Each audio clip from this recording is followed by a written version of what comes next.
back and better than ever.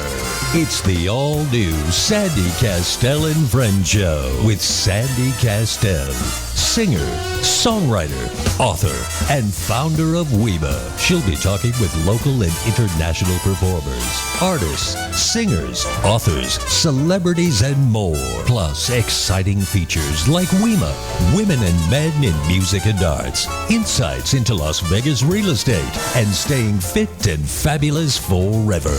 Now, let's bring on the host. Here is Sandy Kastel.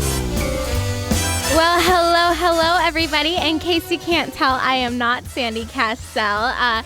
My name is Corey Taylor, and I am the host of Corey Taylor Talks. And unfortunately, Sandy is stuck in some traffic, but she is making her way to here as fast as possible.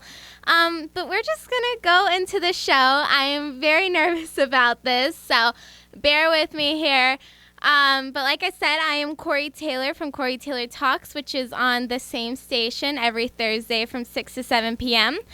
And my show is a teen talk show, although we have listeners of all different ages, and we talk about all different types of things, and we try to be a positive show, and that's why I love Sandy's show today, or Sandy's show, and I am so honored to be a guest today, and now co-hosting, I guess. But like I said, Sandy is on her way, and she might be on the phone right now, but in case she isn't, let's talk about an event that we just did this Sunday. Oh, yes, let's talk about, so there was the Mike Hammer go-kart charity race. Oh, never mind. Let's just get to Sandy Kastel on the phone. So, hi, Sandy. Hi, Corey. Hi, thank you for having me on. How are you doing? I'm good. I'm nervous. Nervous? No, well, I was just, it's so funny because this is the time to be celebrating all the holidays still, and I was over at the Four Seasons with the ladies and having a little high tea, and then when I left there, I got stuck in that traffic on the strip trying to get out of there. Oh, my gosh. Yeah. Terrible. No, I know. It is horrible. So we had a wonderful event, and that's what you were just telling everybody about, right? Yes, that's exactly what I was about to get into. Go ahead. Oh, yes. Mike Hammer, who is a very famous and very funny comedian magician here in Vegas, hosted a celebrity go-kart racing event. And it was for a really good charity and a really good cause. And there were so many different celebrities that showed up, like Flavor Flav was there, and Murray Sawchuck, and Lance Burton, and like all these different Vegas entertainers. And it was such a really cool event, and it was such a great turnout. And unfortunately, I didn't get to stay for the whole thing, but I heard so much about it, and it sounded really, really awesome. Yeah, and we had Kelly and Clinton. We had Kelly Clinton and Clint Holmes, and we had Guido, and we had a lot of fun. Yeah. So, and we had some great racing going on because all of the celebrities were racing. Yeah, I saw that. I couldn't stay for that part, but I really wish I could because there were so many cool ones, and I really wish I knew who the winner was.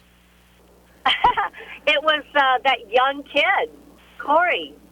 Oh, really? Oh, yeah. Do you know him? No, I saw him. I don't know him personally, but yeah, I did see him there.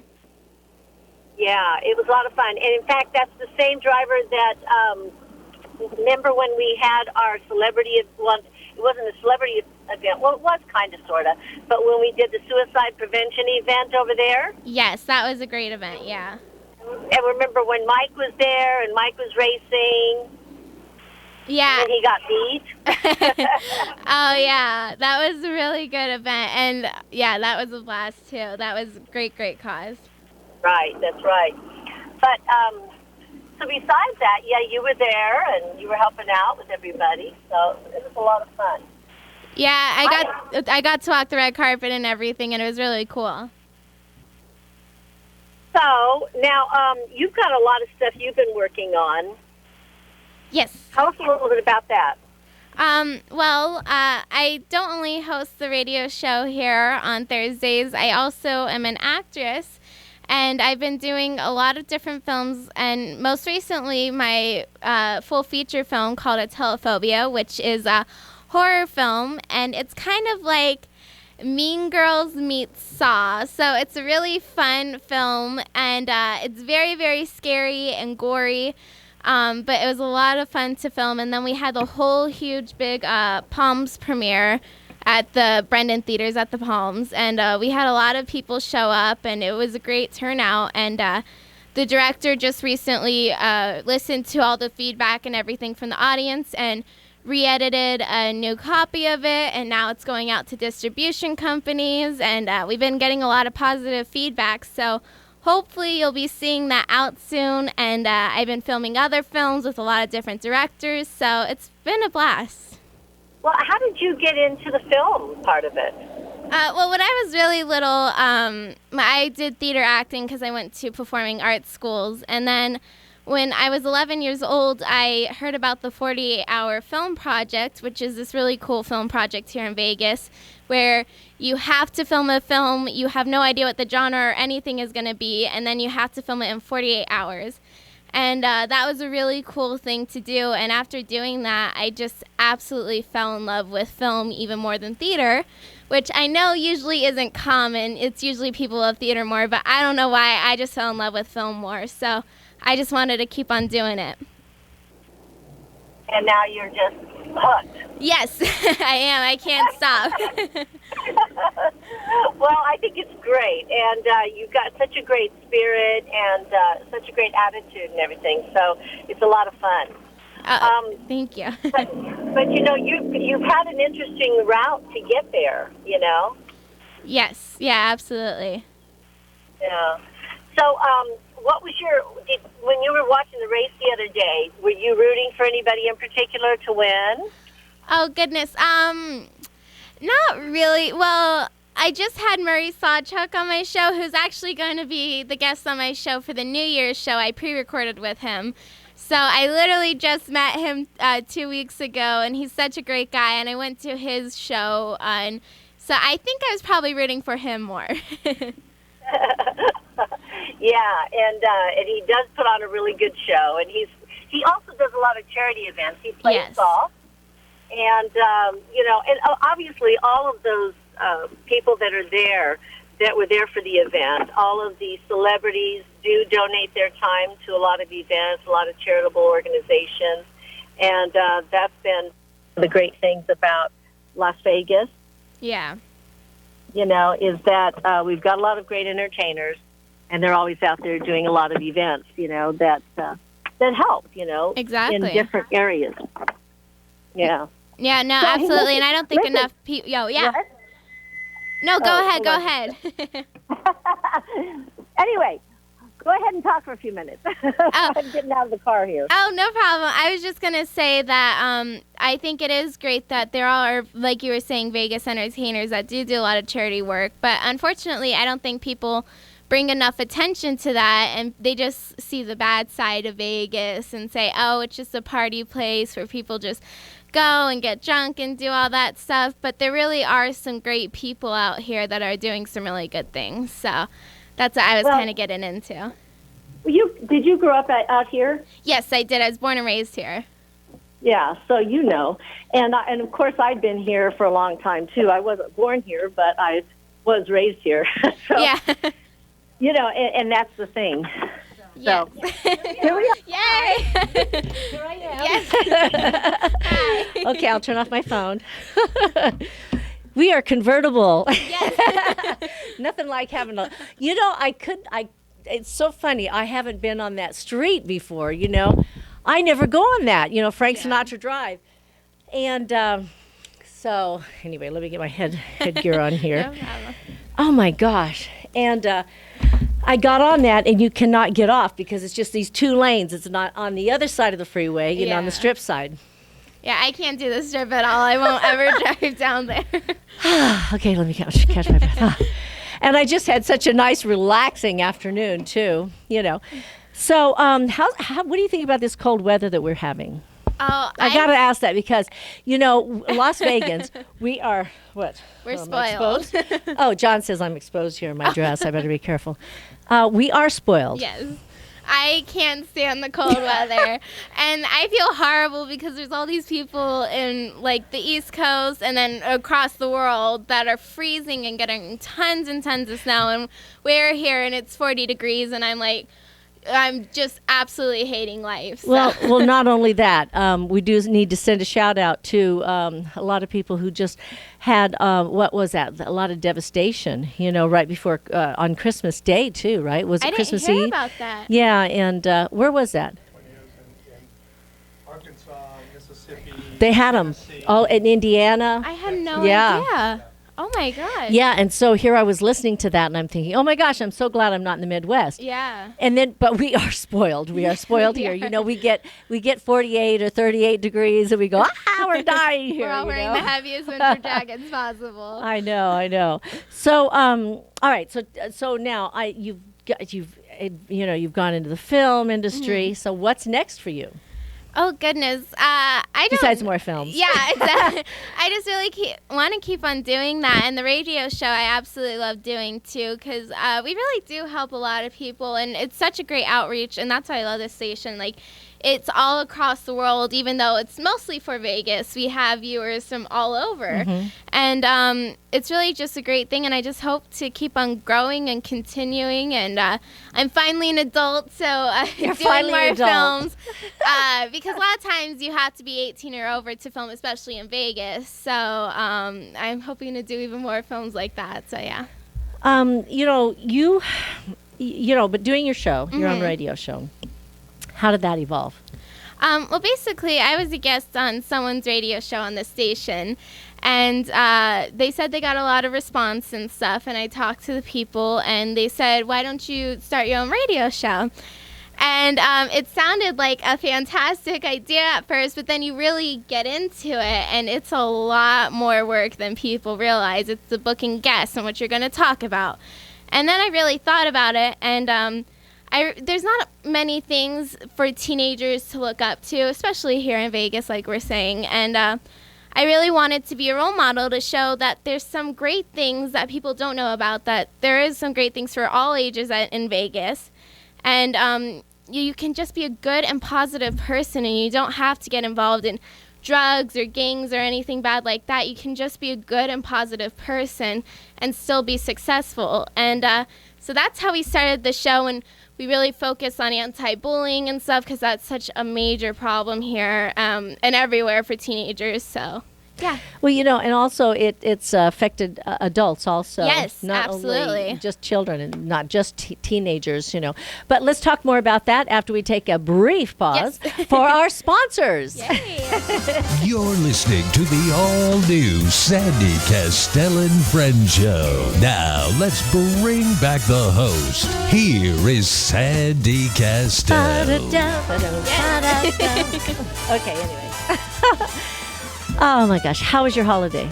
Christmas. It was really good. Yeah? Yeah, I did. I just stood at home and watched Christmas movies, but I love doing that, and we had the big dinner and stuff. So. Did you watch a lot of movies? Yes, yeah, I did. Do you like all those holiday movies? Yes, I just love the classic Which one's films. your favorite? Oh, goodness. This is ridiculous. It probably Rudolph the Red-Nosed Reindeer. Oh. I love that movie. Yeah. I could watch it a million times. You don't watch The Grinch? Who Stole Christmas? Yeah. No, I watch all those films, and I watch even Home Alone, all those stuff. So yeah. Yeah, that Home Alone 1 and 2 and 3 and 4. No, actually, it gets a little crazy once they keep going on and on. But yeah, Miracle. Miracle on 34th Excuse me, Street. Miracle on 34th Street. Excuse me. Yeah, is and a great Christmas one too. Carol, and yeah.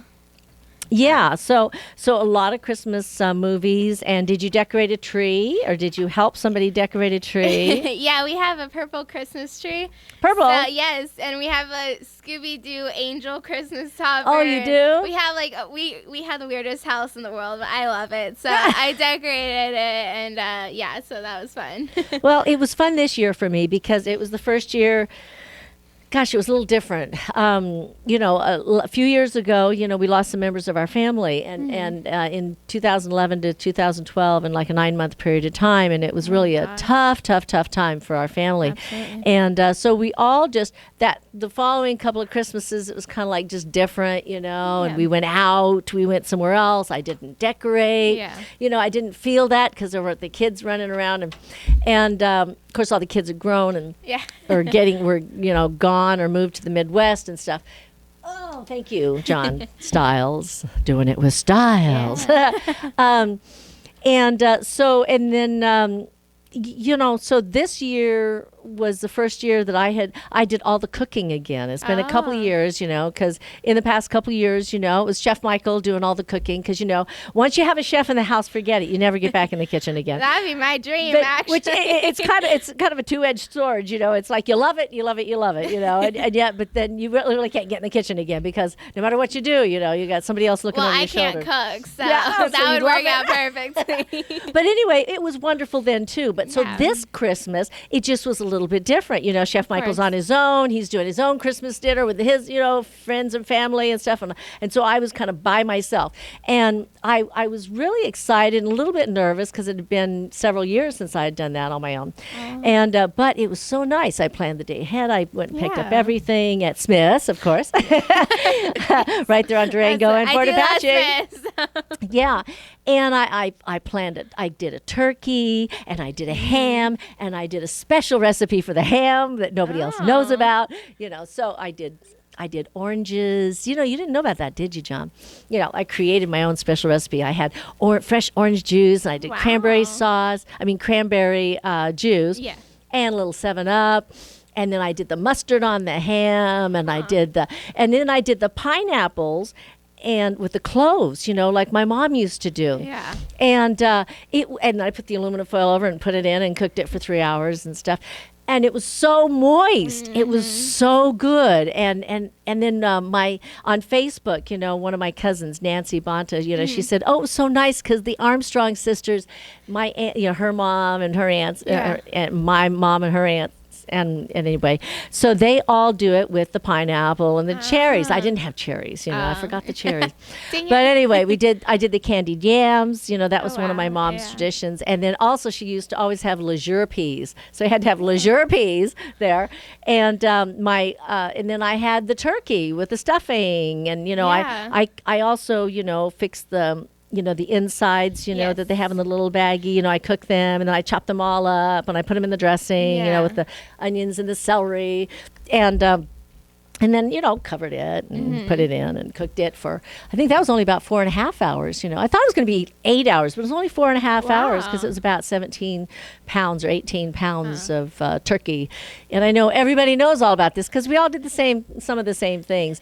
But then my nephew came up, Trace, and my brother-in-law, Alex, and my sister, Crystal, came, and her boyfriend wasn't in Las Vegas yet. He didn't come till the next day, her new fiance. Oh, cool. And but then my brother came with his wife, son, and so Steve and son, and my dad. And, a few people didn't come. Zena didn't come because she wasn't feeling well. But it was just a small little group. It was just about 10 of us. And then, but it was really nice because I spent the whole day just in the kitchen, got up at 5 or 6 o'clock in the morning, started fixing everything. And, put everything in by 8 o'clock and 9 o'clock and just relaxed. And I was in a zone, Yeah. So there was just something very meditative about doing that and having the process. And then also, paying tribute to everybody, that is gone, now. And we lost a few people in the past few years and stuff. So we all paid a tribute to them, to my stepmom, Joanne, and my mom, Wanda, and my sister, Linda, and my nephew, Nathan, and my Aunt Anita. I mean, it's like all this. So we all, were doing that, which is important. And I noticed a lot of people on Facebook were doing the same thing. Yeah. Talking about how the holidays are really tough and challenging time.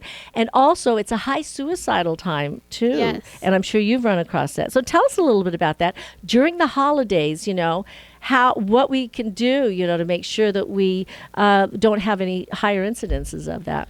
Well, I have lost a lot of people too, and not very many, but my nephew, or not my nephew, my cousin was murdered when he was 18 years old. My aunt just recently committed suicide. My grandpa passed away when I was 6. So it's just I've had my fair share, and thank God not as many as some people, and hopefully I won't for years and years to come. But it's hard, and it is very difficult. But I just think time heals all wounds, and as it's much easier said than done, trust me. But if you just really focus on the positive and think they wouldn't want you feeling like this, holidays are supposed to be a happy time, even though it's really a horrible time for some people, and especially people that just recently lost someone. But if you just think about positive, and so I'm very Christian, so if you really just celebrate the birth of Jesus and really think of how amazing he is and what he did for us, and just really try to focus on that. So I think that's important, Yeah. And you reminded me that I saw somebody said Jesus is, remember who the reason is for this season? Keep Christ, keep Christ in Christmas, all that stuff, yeah. Right, and so, it is very important, and it's important to think of these things throughout the year. Absolutely. Of course, and we are getting ready to go into 2016. Can you believe it? I can't. Oh my gosh, our At next show all. next week is going to already be, Yeah. it's like already going to be the 5th, I guess. Oh, So we've crazy. got New Year's Eve coming up, and Yes. of course we want everybody to be safe out there. Yes. And one of the things to be safe is to watch your drinking. Yes. And be sure, and if you think you're going to be doing a lot of drinking, you can always they have services, right, that'll Yes. pick you up, cars that'll come and pick you up. Yes, they have Lyft, which I think they usually give out free discount codes on, especially holidays like New Yeah. Year's and stuff, and taxis, friends. I think there's even like certain programs where you can just call people. I'm almost positive there's a certain hotline, and people that are sober will come and pick up the pick you up. people, and you'll have to get your way in the morning, but at least you're safe and alive that night. So. Yeah. So keep that in mind when you're going out on New Year's Eve and when you're making your plans. And of course, if everybody's going on to the Strip, they know it's all going to be closed off from Yes. till 5 o'clock in the morning. Is Yeah. that what it is now? I thought it was 2. Now it's 5. Wow. I don't know that I'd want to do that. Especially living here. I guess we're a little spoiled. Yeah. But. We used to go down on the Strip and, just go to a dinner or go to something and then leave. Yeah, but now it's almost impossible. I know. John, you're sitting there writing something. What are you thinking? I'm actually taking notes. Are you taking notes? Designated drivers. Yes. Lifts. So keep in mind, excuse me so much. So I have a little bit of that cold. Being out in that weather the other Yes. day. Oh my gosh. Go ahead, talk. Oh. Ouch, I could let you talk for a minute. No, the weather is absolutely horrible, and again, we're spoiled. But You on the spot, am I? the day after Christmas was actually my birthday, and that's when I turned 18. And yes, thank you, thank you very much, John. But it was horrible weather, and I was like, of course, the one day that it's like supposed to be the best day. It was horrible weather, but it was still fun, and I had a blast. And we tried to stay indoors as much as possible. So. Well, it was my birthday on the 16th. Oh, and then 10 days apart.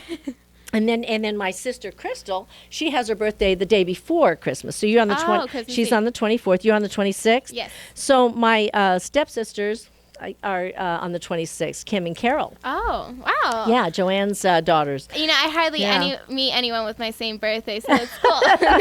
now I know 2 people. I know. And of course, every time you have a holiday birthday or birthdays around a holiday, they always says, "Oh, you get cheated." Well, not necessarily. Now, my mom keeps it pretty fair. And now some of my friends and stuff, they pair it together, but I'm like, whatever. So I'm not going to be spoiled little brat about it. But So what is your have you made any resolutions or anything like that? Are you going to for the new year? probably just keep working on my acting and stuff, and trying to find new guests, and And then also to start eating more healthy and all that stuff. Just typical things that everyone tries to do. Well, what do you do that's not so healthy eating-wise? Oh, I just love junk food. I love junk food. And even now I'm still eating leftovers from Christmas. So. Well, you know, they do have non-fat junk food now. You know, they do that. I just can't stand some of that. I don't know why. I don't think they're very good. But I love fruits and vegetables, so I'm just trying to eat mostly that. So, yeah. Well, I would tell you this. Diana Pascal prepared a pecan pie that had the, what is that called? Some other kind of sugar substitute. Splenda. Had Splenda in it. Yes. And it tasted excellent. Really? And that's one of my favorites. And, you know, usually it's like Caro syrup, like this much. You know, whole bottle, Caro syrup, because I've made it for years. Caro syrup, Caro syrup, Caro syrup. And she made that, and it was so good. Really? So, yeah, and because Dr. Perry doesn't eat a lot the sugar. Well, you know, he has to have the Splenda.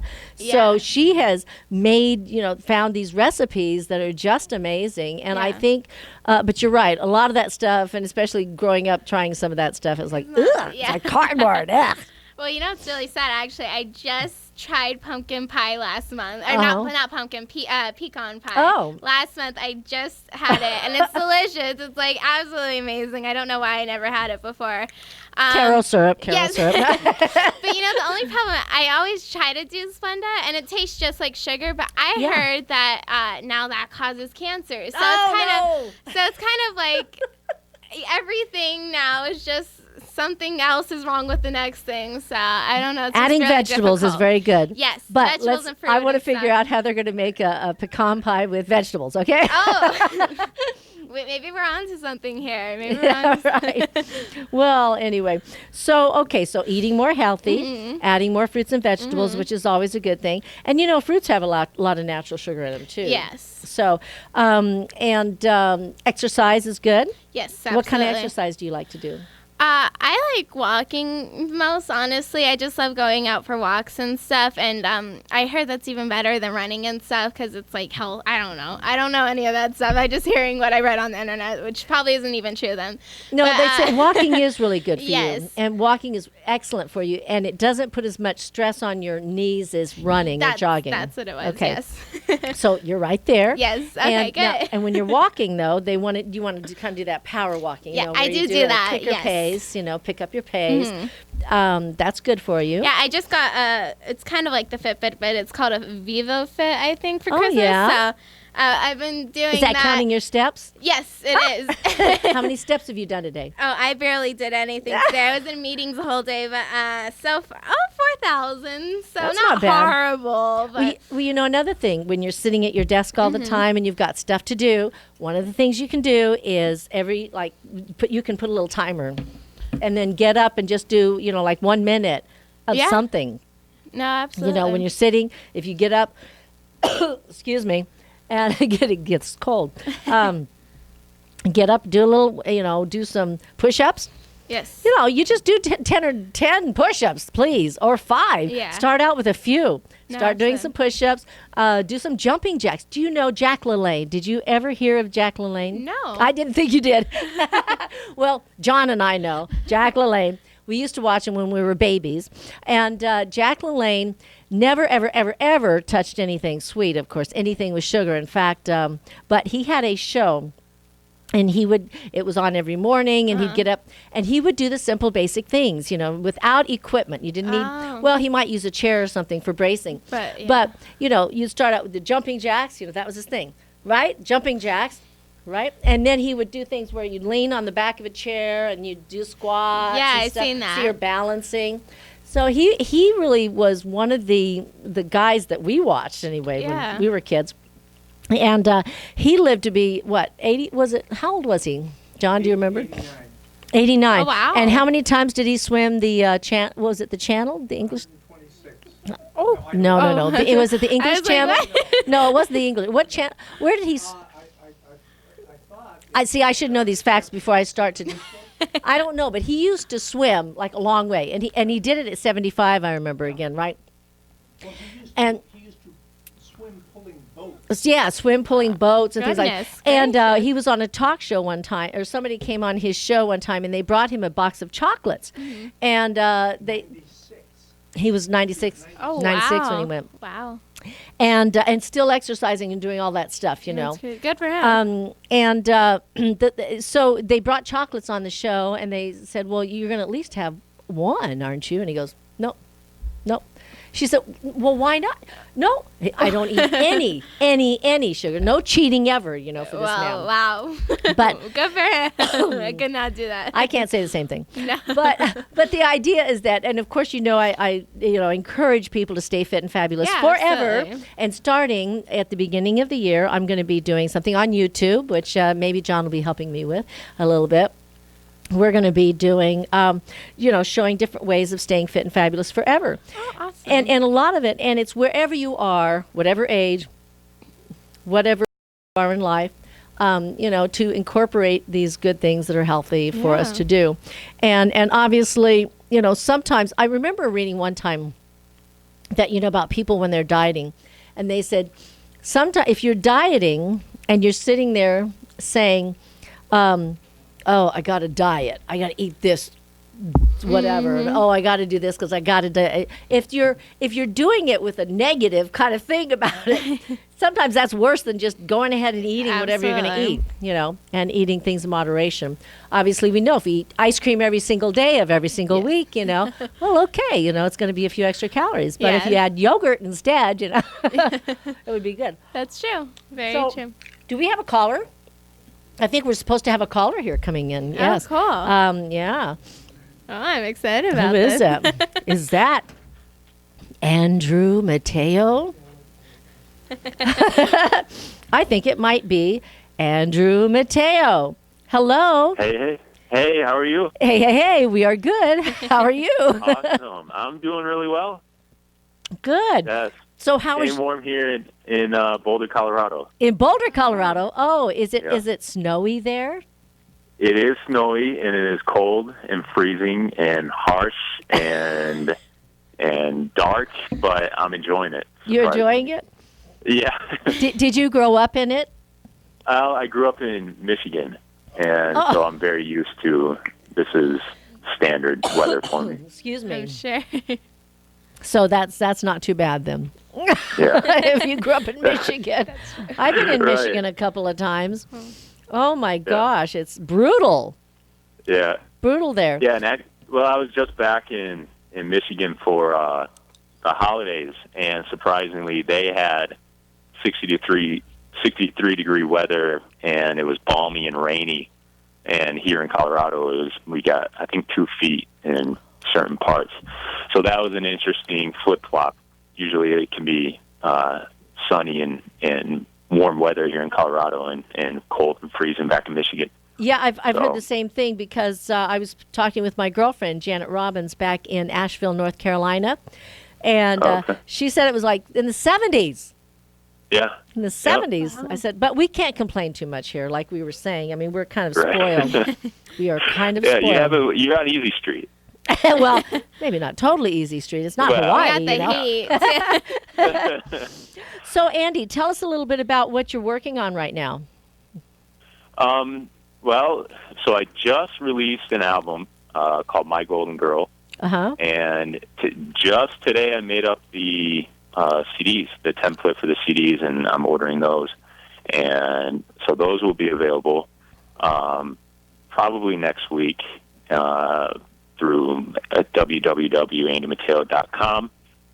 And I've got a show tomorrow night in Denver at Lost Lake. I'll be performing around 9 p.m. And so I've got a solo act, and I would call it maybe singer-songwriter or folk, Americana, in that kind of ballpark. And, yeah, and I'm going for it. I'm really doing it. Cool. Well, it says here his debut album, My Golden Girl, will be released soon. This record is one person's story of searching for love of another, unwittingly finding love for oneself, transversing dark to light, struggle to peace, and pain to love. Oh, wow. That's an interesting Yes, description for a debut album. Yeah, and Kind of heavy. it's really my it's my story of where I've been and where I am and where I'm going. Without giving too much backstory. Oh, come on, we want some backstory. Okay, perfect. Then I'll go into it. In March of 2006, I had a mental health crisis and was hospitalized and was using drugs and alcohol and suffering for a good portion and had a long recovery and a long road to get my life back on track and get my life in order. Mm-hmm. And then I met a woman, and she was my inspiration for getting my life together. We worked in close proximity to each other, mm-hmm.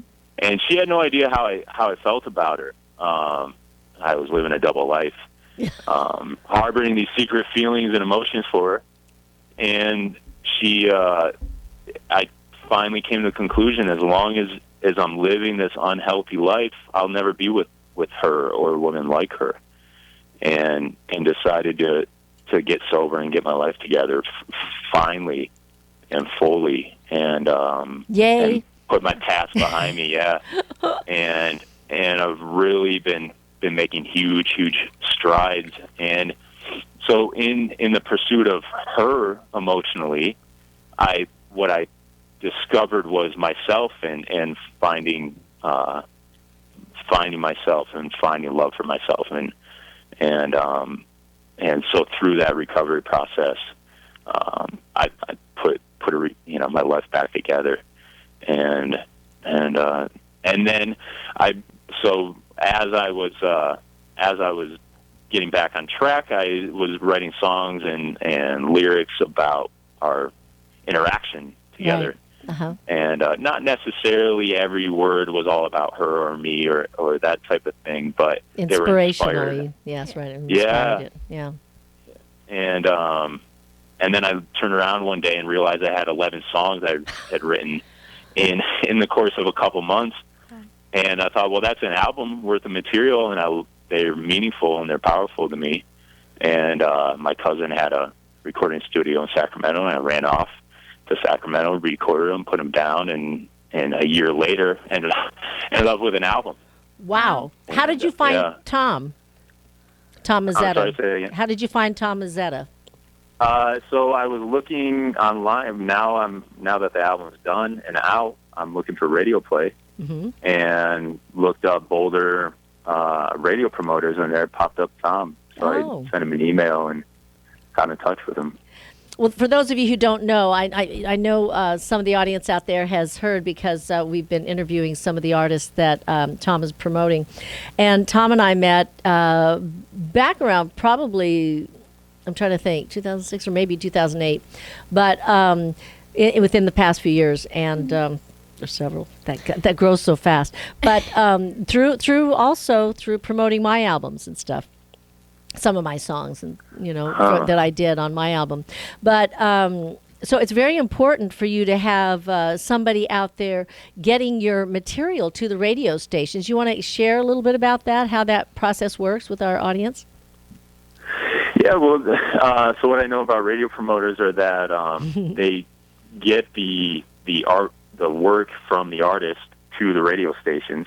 They're the middleman or facilitator, and so I can reach out to radio stations and say, hey, submit my music and please play my songs, or I can reach out to a guy like Tom and get him to he's got all kinds of connections. We're starting a small market radio campaign, so I could travel, say, to Des Moines or Omaha and do an interview and then go book a show that night. And so I can get a small market radio campaign going and in concert book shows to help promote. That's right. The music that I'll be playing. That's great. Okay, do we have a song queued up, Lawrence? Which one? All right, The Great Golden Sun?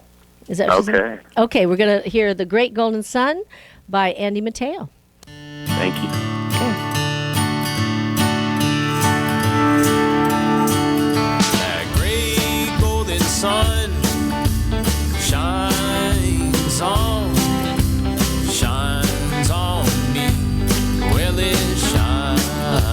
shines on. That great golden sun shines on me. Well, it shines on. I've been in the dark for so long. Now that great golden sun, well, it shines on. And I could not see the forest for the trees.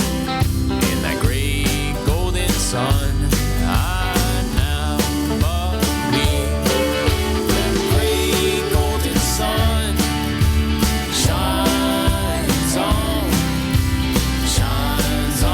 me. Well, it shines on. That great golden sun shines on me. Well, it shines on. We get his pictures. My mind. That's okay. Hey, Andy Mateo. Hello? Yes, ma'am. There you are. Yeah, I am, yeah. You know, that's cool. That is definitely country. Yeah, the country rock folk. My thing is Bob Dylan inspired folk rock, and I believe I'm coming off more country than I ever realized, which is not a bad thing. No, it's not. And you said, Americana music is huge. Yeah. It really is it is a big market, believe it or not. And so you fit right in there. Now, tell us, you go ahead. Go ahead. Well, I think there's a lot of genre blending going on right now, and in the Americana, I don't think it's quite homogenized, but it can. A lot of folk and country and blues and nowadays can sort of pass from one another and fit into a general Americana category. So tell us about when you were recording this album. We know about your inspiration, what your inspiration was. Now, when you said you went into your cousin's studio, cousin studio, right? Westinghouse Recordings in Sacramento. Okay, and you didn't work with a producer? You just produced it yourself? Produced it myself, and my cousin produced it as well. Okay, and so in that respect, you were doing basically whatever you felt like doing. Yeah, DIY. Yep. Didn't have anybody else telling you what to do. Yeah. Yeah. And that's a cool feature that nowadays, it's almost moving to the place where artists don't need labels anymore. Mm-hmm. That we can be self-sufficient and build our own brand and build our own thing with all the services that are out there, website builders, and we can outsource all the tools we need. Say, for instance, like a guy like Tom, I can reach out to a guy like Tom and look for radio play, but there's a lot. I designed the album cover myself. I designed, and it does have a do-it-yourself feel to it. Grassroots, but that also, too. I think has an authenticity to it. Kind of a grassroots feel. Yeah. Which was typical of a lot of the grassroots. What am I trying to say? No, from the duh. Grassroots is where you're just out there, you're doing it yourself, you're doing everything yourself. Right. Now, tell me, on your website, and you have a YouTube site? Yep, YouTube channel. Andy Mateo is under the YouTube / I believe Andy Mateo. And Twitter? Twitter, at Mateo Andy. And Instagram? Instagram, at Mateo Andy as well. And Mateo being Italian, it has two T's, so Matteo. Correct. Andy. Okay, that's good. Yeah. You notice how I said that was correct because I knew. No, I knew you knew, but I thought you're right. You actually spelled it correctly. Yeah. I'm so proud of you. Now, does your mother, when she calls you, does she say, "Now, Andrew"? Yes, she does. Yes, she does very much. So, are your parents very supportive? Were they been behind you through all of this? They are. They may be listening right now. Oh, good. Yeah, I showed my mom how to get online, how to look up the internet radio station and click through the app and all that. So she may just be listening right now. Well, good. Yeah. That's so important. And it's really important to have a support system around you, good friends and family, because you're out there against, you're out there, in the rest of the world presenting yourself. Yeah. So it's good to have a core around you.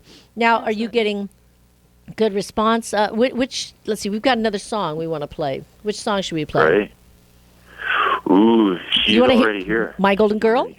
My Golden Girl works too. My Golden Girl, yes. Yeah, that's the title of the album. So that's right. Let's go with that. My Golden Girl by Andy Mateo.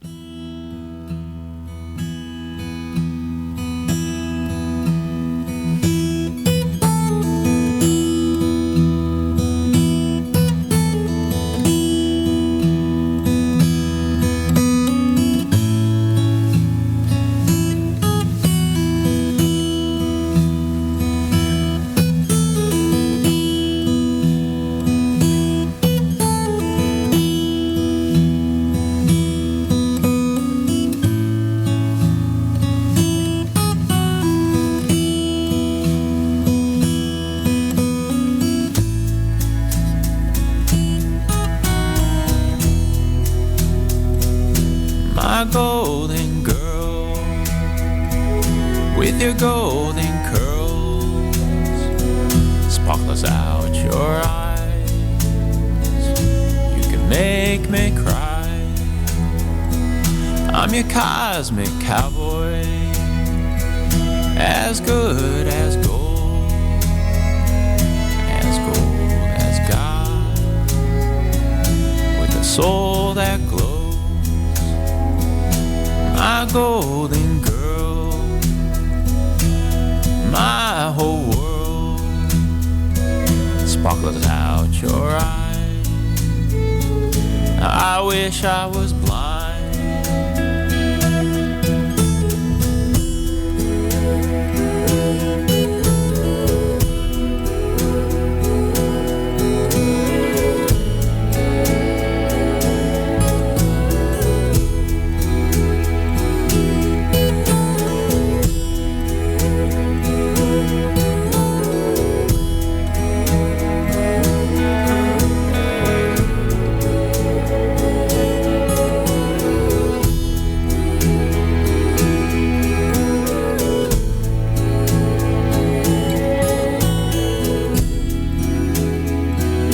My golden girl, my mind is swirled, sparkles out your eyes, so full of surprise. On a cosmic rocket, a roaming soul, cowboy on the highway, road paved of gold. My golden girl, our love is circled. Hey, Andy, I like that. You. Yeah, it's interesting, because it's got a real cool, like, laid-back feel to it. I can imagine just sitting back and, with the fireplace going, on the bearskin rug. The dog lying in front, lying on the carpet. Or sitting in, a real contemporary place too. I mean, it's just got a cool vibe, Absolutely. Thank you very much. So, all right. So we've got your website. It's andymateo.com. Correct. And we've got your YouTube site, your Instagram, all those kinds of things. So what would you tell a young artist starting out, since you're kind of a young artist starting out? But